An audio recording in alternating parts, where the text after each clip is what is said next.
Jednou jsme byla jedna země. A víte, proč nás politické strany rozdělili?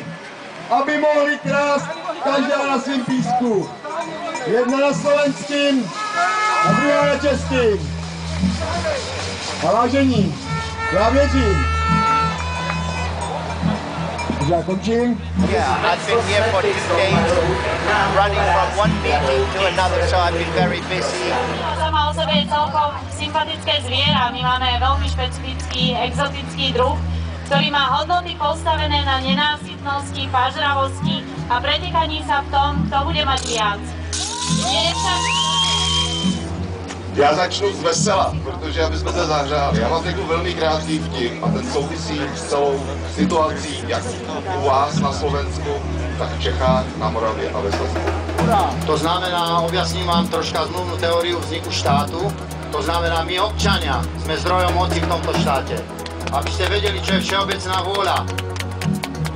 To sú naše zákony. A všeobecná vôľa je jediná. Jediný záujem. Verejné blaho, naše blaho. Aby ste vedeli potom rozlišiť, čo je súkromná vôľa a súkromný záujem.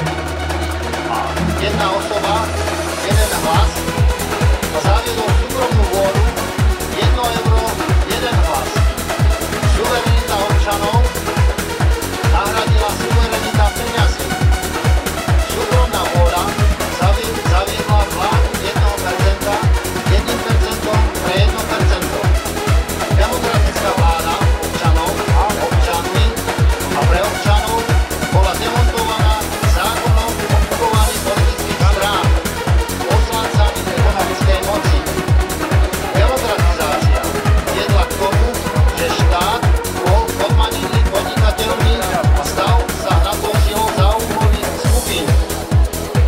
Ak občania žijúci v štáte, v ktorom osoba alebo osoby neoprávne takémuto konaniu vezmu na seba právomoc dávať zákony, tak potom občania nie sú nimi viazaní. Ľudia alebo občania sa združujú do štátu, aby sa vyhli ubohej slobode škodiť si navzájom. Už viete, prečo bol založený štát? Aby sme si nemohli navzájom škodiť.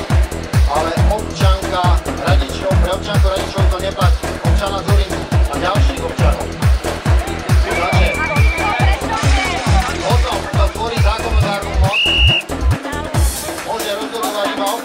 Takže my. Takže, ešte vám ozrejmím suverenitu, našu moc, hej, našu vôľu, ako sa prenáša. Takže suverenitu nemožno reprezentovať z toho istého dôvodu, z ktorého ju nemožno odovzdať. Podstata suverenity našej vôle spočíva vo všeobecnej vôli na všetkých. A vôľa sa nedá nejako reprezentovať. Poslanci občanov nie sú ani nemôžu byť reprezentantmi občanov. Sú iba jeho komisári. Sami nemôžu nič definitívne rozhodnúť. Každý zákon, ktorý občania osobne neratifikovali, je neplatný. Nie je vôbec zákon. Slovenskí občania sú slobodní len počas volebného aktu. Po volebnom akte sú postavení.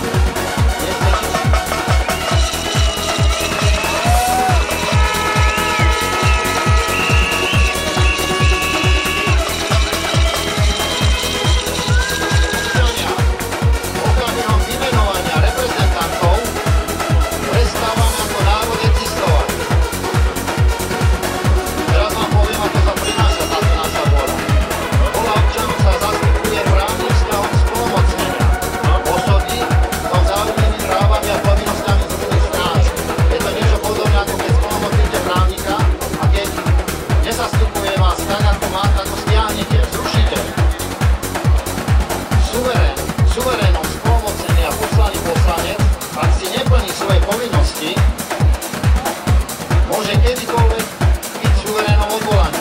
Nie iba raz za 4 roky. V opačnom prípade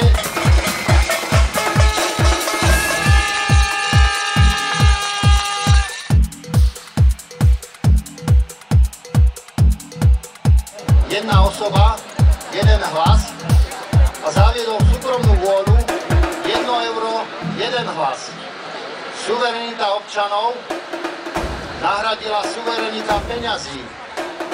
Súkromná vôľa zaviedla vládu 1%, 1% pre 1%. Demokratická vláda občanov a občanmi a pre občanov bola demontovaná zákonom o kupovaní politických strán, poslancami ekonomickej moci. Demokratizácia viedla k tomu, že štát bol podmanený podnikateľmi a stal sa hnatou silou záujmových skupín. Ak občania žijúci v štáte, v ktorom osoba alebo osoby neoprávne k takémuto konaniu vezmú na seba právomoc dávať zákony, tak potom občania nie sú nimi viazaní.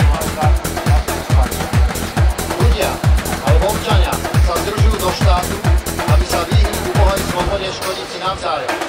Viete, prečo bol založený štát? Aby sme si nemohli navzájom škodiť. Ale pre občanku radičov to neplatí. Občana Zurindu a ďalších občanov. Takže o tom, kto tvorí zákonodárnu moc, môže rozhodovať iba občan. Takže my. Takže ešte vám ukrejmím suverenitu, našu moc, našu vôľu, ako sa prenáša. Takže suverenitu nemôžno reprezentovať. Z toho istého dôvodu, z ktorého ju nemôžno odovzdať. Podstata suverenity našej vôle spočíva vo všeobecnej vôli na všetkých. A vôľa sa nedá nejako reprezentovať. Poslanci občanov nie sú ani nemôžu byť reprezentantmi občanov. Sú iba jeho komisármi. Sami nemôžu nič definitívne rozhodnúť. Každý zákon, ktorý občania osobne neratifikovali, je neplatný. Nie je vôbec zákon. Slovenskí občania sú slobodní len počas volebného aktu.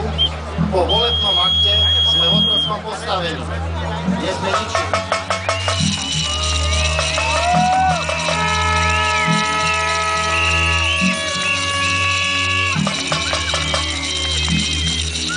Občania, okamihom vymenovania reprezentantov prestávame ako národ existovať. Teraz vám poviem, ako sa prenáša táto naša vôľa. Vôľa občanov sa zastupuje právnym vzťahom splnomocnenia osoby so vzájomnými právami a povinnosťami zmluvných strán. Je to niečo podobné, ako keď splnomocníte právnika a keď nezastupuje vás tak, ako má, tak ho stiahnete, zrušíte. Suverénom splnomocnený a poslaný poslanec, ak si neplní svoje povinnosti, môže kedykoľvek byť suverénom odvolaný. Nie iba raz za 4 roky. V opačnom prípade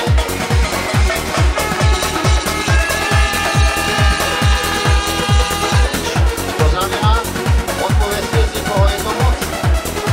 Takže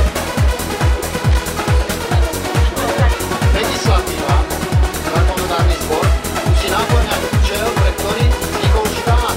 My sme založili štát. Účelom štátu je ochrana našich životov, zdravia, slobody a majetku všetkých občanov, nie iba 1%. Dôvera občanov je meradlom legitimity moci. Všimnite si, ak im nedôverujete, nie je o čom. Nemajú tam čo hľadať. Stačí len domnievať sa. Takže sudcom vo veci oprávnenia legislatívy, či sú na to oprávnení, je vždy občan. John Locke jednoznačne vo všetkých porušeniach tejto dôvery formuluje právo na odpor občianskej spoločnosti. To odpor v skutočnosti nesmeruje k krvavej revolúcii, ale k nadobudnutiu rovnosti a slobody. Preto sme založili štát. Nie občania, ktorí využívajú právo na odpor,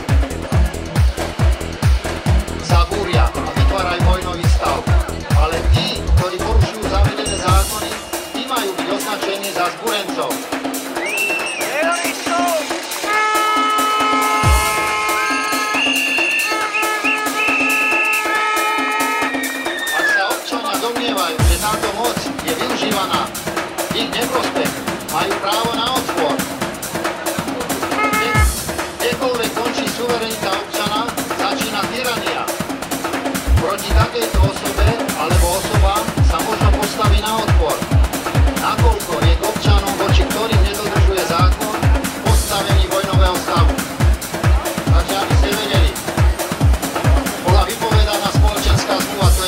neplatí. Robia si čo chcú. Toto je vojnový stav. Musíme sa solidarizovať, aby sme prekonali sily odporu. Teraz vám ozrejmím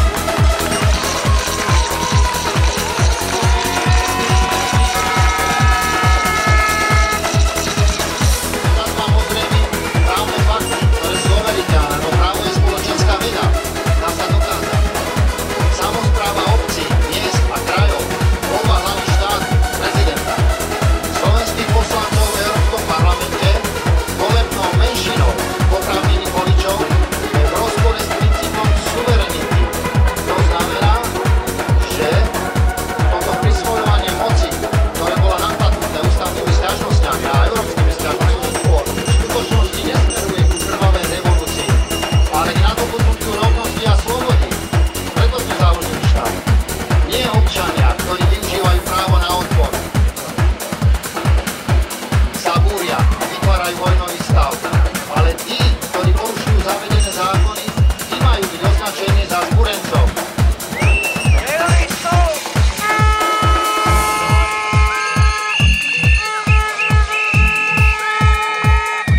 Ak sa občania domnievajú, že táto moc je využívaná v ich neprospech, majú právo na odpor. Kdekoľvek končí suverenita občana, začína tyrania. Proti takejto osobe alebo osobám sa možno postaviť na odpor. Nakoľko je k občanom, voči ktorým nedodržuje zákon, v postavení vojnového stavu. Takže aby ste vedeli, bola vypovedaná spoločenská zmluva, to je ústava, neplatí. Robia si čo chcú. Toto je vojnový stav. Musíme sa solidarizovať, aby sme prekonali sily odporu.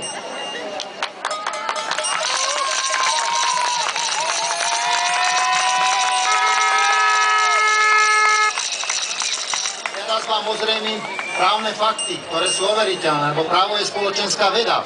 Dá sa dokázať. Samospráva obcí, miest a krajov, voľba hlavy štátu, prezidenta, slovenských poslancov v Európskom parlamente, volebnou menšinou oprávnených voličov je v rozpore s princípom suverenity. To znamená, že toto prisvojovanie moci, ktoré bolo napadnuté ústavnými sťažnosťami a európskymi sťažnosťami,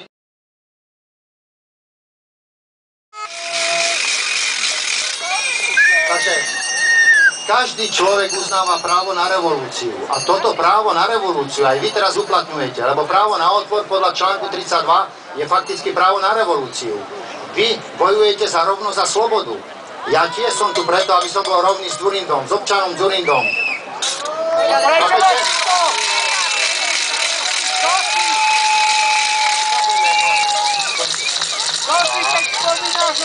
Tam sú všetci, nikoho nevylučuje.